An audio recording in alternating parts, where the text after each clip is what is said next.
Welcome to Telangana వెలుగు. So ప్రస్తుతం మనతో పాటు ఎల్హెచ్పిఎస్ రాష్ట్ర అధ్యక్షులు అలాగే బీఆర్ఎస్ సీనియర్ నాయకులు రాంబల్ నాయక్ గారు మనతో పాటు ఉన్నారు. రాంబల్ నాయక్ గారు 2025 బీఆర్ఎస్ పార్టీ అంటే అధికారం కోల్పోయి 2వ సంవత్సరం అనుకోవచ్చు. మరి 2026 నుంచి అయినా సరే బీఆర్ఎస్ పార్టీకి సక్సెస్ వస్తుండొచ్చా? సక్సెస్ ఎందుకు రాదు, బ్రహ్మాండంగా సక్సెస్ వస్తుంది. మొన్న జరిగిన స్థానిక సంస్థల ఎన్నికల్లో బీఆర్ఎస్ పార్టీ భారీ మెజార్టీతో గెలిచింది. అధికారంలో ఉన్న కాంగ్రెస్ పార్టీ చిత్తుగా ఓడిపోయింది. ఎందుకంటే అధికారంలో ఉన్న పార్టీ తరపునే చాలా మంది మొగ్గు చూపుతారు. గతంలో బీఆర్ఎస్ పార్టీ అధికారంలో ఉన్నప్పుడు 90% స్థానాలన్నీ బీఆర్ఎస్ పార్టీ గెలిచింది. కానీ మొన్న కాంగ్రెస్ అధికారంలో ఉండి దాదాపుగా నీకు 45% బీఆర్ఎస్ పార్టీ సర్పంచ్ గెలుచుకున్నదంటే అందులోనే రేవంత్ రెడ్డి కాంగ్రెస్ ప్రభుత్వం చేస్తున్న తీరును మనం అర్థం చేసుకోవచ్చు. అన్ని రకాలలో ఈరోజు తాగునీళ్లలో, సాగునీళ్లలో, యూరియాలో, రైతులు ఒడ్లు అమ్మకాల్లో, దానికి బోనస్ ఇవ్వడంలో, ప్రతి విషయంలో ఈరోజు కాంగ్రెస్ ప్రభుత్వం ఫెయిల్ అయిన విషయం మనకు స్పష్టంగా అర్థమైంది. రెండో విషయం ఏంటంటే కాంగ్రెస్ పార్టీ ఎన్నికలకు ముందు కాంగ్రెస్ ఎన్నికల మేనిఫెస్టోలో చేవెళ్ల డిక్లరేషన్లో ఏదైతే ఎస్సీ/ఎస్టీ డిక్లరేషన్ హామీలు ఇచ్చిందో ఆ హామీలన్నీ తుంగలో దొక్కింది. ఒక్క హామీ కూడా అమలు చేయలేదు. గిరిజనులకు సంబంధించింది చాలా హామీలను ఇందిరమ్మ ఇండ్లు ఇస్తామన్నారు, కానీ గిరిజనులకు సంబంధించి 6 లక్షల రూపాయలు ఇస్తామన్నారు, కానీ 5 లక్షల రూపాయలు ఇస్తారు. అదేవిధంగా నిరుద్యోగులకు ఉద్యోగాలు ఇస్తామన్నారు, ఇప్పటి వరకు ఒక్క నోటిఫికేషన్ ఇవ్వలేదు. చాలా హాస్టల్ కడతామన్న హాస్టల్ ఈరోజు నిర్వీర్యం చేస్తున్న పరిస్థితి ఉన్నది. అట్లా ఏది వృద్ధులకు పెన్షన్లు కానీ, వితంతులకు పెన్షన్లు ఇవ్వలేదు, నీకు వికలాంగులకు పెన్షన్ పెంచలేదు, మహిళలకు ఇస్తున్న 2500 రూపాయలు మహాలక్ష్మి ఇవ్వలేదు. ఇట్లా ప్రతిదీ ఆయన ఏది ఒక్క హామీ కూడా అమలు చేయలేదు, ఒక్క ఫ్రీ బస్ తప్ప. అందుకోసం మేము ఏం చేస్తున్నాం, కాంగ్రెస్ మొత్తం 2 సంవత్సరాలను కుప్పగూలిపోయింది. రాబోయే రోజులు మొత్తం బీఆర్ఎస్ పార్టీదే. మనం మొన్న చూసినాం కదా, మా సింహం మళ్ళా ఒక్కసారి మళ్ళా దూలు దులిపి బయటికి లేస్తే తెలంగాణ రాష్ట్రం మొత్తం భారతదేశం షేక్ చేసింది. కాంగ్రెస్ ప్రభుత్వాన్ని గదగదలాడించింది.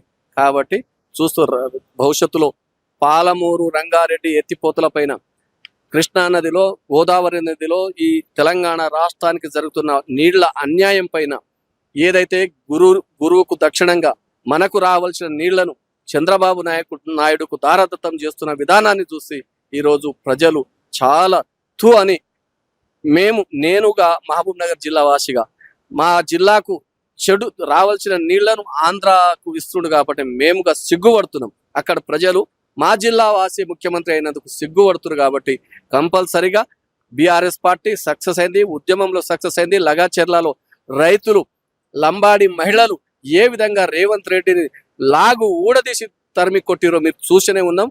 అందుకోసమే అక్కడ తన అల్లునికి, ఫార్మా కంపెనీలకు ఏ విధంగా భూములను దారదత్తం చేయాలనుకున్నాడో అదానికి, అల్లునితో పాటు అదానితో పాటు రేవంత్ రెడ్డిని గిడంగా ఆ రోజు అక్కడ లగాచెర్ల లంబాడి రైతులు తరిమి కొట్టిరో అదేవిధంగా రాబోయే రోజుల్లో కాంగ్రెస్ ప్రభుత్వాన్ని, కాంగ్రెస్ పార్టీని తిప్పికొడతారని చెప్పి ఫుల్ విశ్వాసంతో ఉన్నాం.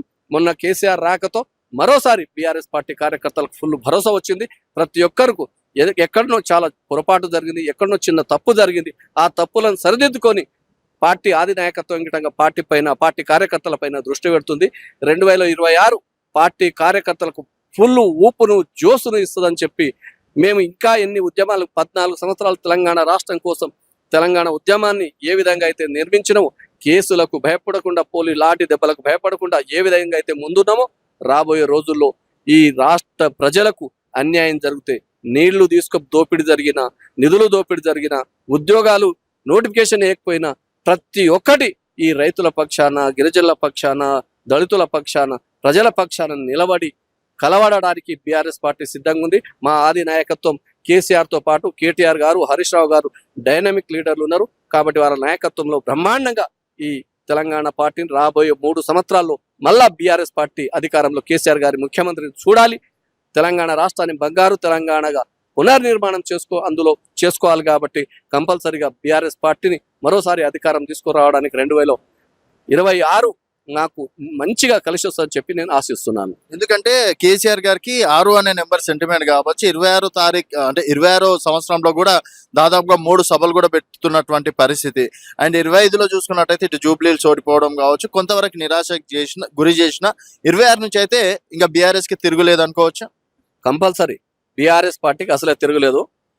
ఇప్పుడు జూబ్లీల్స్ అంటే దాని ఏంటంటే మొత్తం పైసలతోని అధికారము, అధికార దహము, రౌడీజము ప్రతిదీ అక్కడ నడిచింది. డబ్బుతోని ఎలా అక్కడ కొన్నారు, అది కొన్ని ఓట్లతోని గెలిచారు కాబట్టి అక్కడ స్థానిక నాయకుని బలంతో గిటంగా కొంత గెలిచింది కాబట్టి దాన్ని అధికార పక్షం కాబట్టి నడుస్తూనే ఉంటుంది. కానీ 2026 కేసీఆర్ గారికి 6వ అంకె కలిసి వచ్చే అంకె కంపల్సరిగా స్థానిక సంస్థల ఎన్నికలు, ఎంపీటీసీ, జెడ్పీటీసీ, మున్సిపాలిటీలు, జిహెచ్ఎంసీ కార్పొరేషన్ ఎన్నికల్లో అన్ని స్థానాల్లో బీఆర్ఎస్ పార్టీ భారీ మెజార్టీతో కేటీఆర్ గారి నాయకత్వంలో, హరీష్ రావు గారి నాయకత్వంలో కంపల్సరిగా అన్ని స్థానాలు బీఆర్ఎస్ పార్టీ 2026లో క్లీన్ స్వీప్ చేస్తుంది. కాంగ్రెస్ పార్టీని పూర్తిగా ఓడిస్తుంది. కాబట్టి మాకు కలిసి వచ్చే పార్టీ ఏదైనా, ఏ చిన్న సమస్య వచ్చినా ప్రజల తరపున మేము నిలబడతాం, ప్రజల తరపున పోరాడతాం. ఏ దానికైనా సిద్ధంగా ఉండడానికి బీఆర్ఎస్ పార్టీ కార్యకర్తలు సన్నద్ధమవుతున్నారు. మొన్ననే కేసీఆర్ గారు చెప్పారు, పాలమూరు రంగారెడ్డి ప్రాజెక్టు 90% మేము దాన్ని కంప్లీట్ చేసినాం, ఏడో కొంత మిగిలిపోయింది. కానీ ఈరోజు కాంగ్రెస్ ప్రభుత్వం డిపిఆర్ను క్యాన్సిల్ చేసి వెనక్కి పంపిన చూసుకోకుండా, సేవ్ లేకుండా ఈరోజు చంద్రబాబుకు మన కృష్ణానది నీళ్లను, మన జిల్లాకు రావాల్సిన నీళ్లను, తెలంగాణకు రావాల్సిన నీళ్లను మొత్తం దారదత్తం చేయడానికి ఒక కుట్ర జరుగుతున్నది. కాబట్టి ఆ కుట్రలను తిప్పికొట్టడానికి కేసీఆర్ గారి నాయకత్వంలో జనవరి నెలలో మహబూబ్ నగర్ లో పెద్ద ఎత్తున 1,00,000 మందితోని బహిరంగ సభ, అదేవిధంగా చేవెళ్ల, రంగారెడ్డి జిల్లాకు సంబంధించి చేవెళ్లలో పెద్ద ఎత్తున బహిరంగ సభ జరుగుతుంది.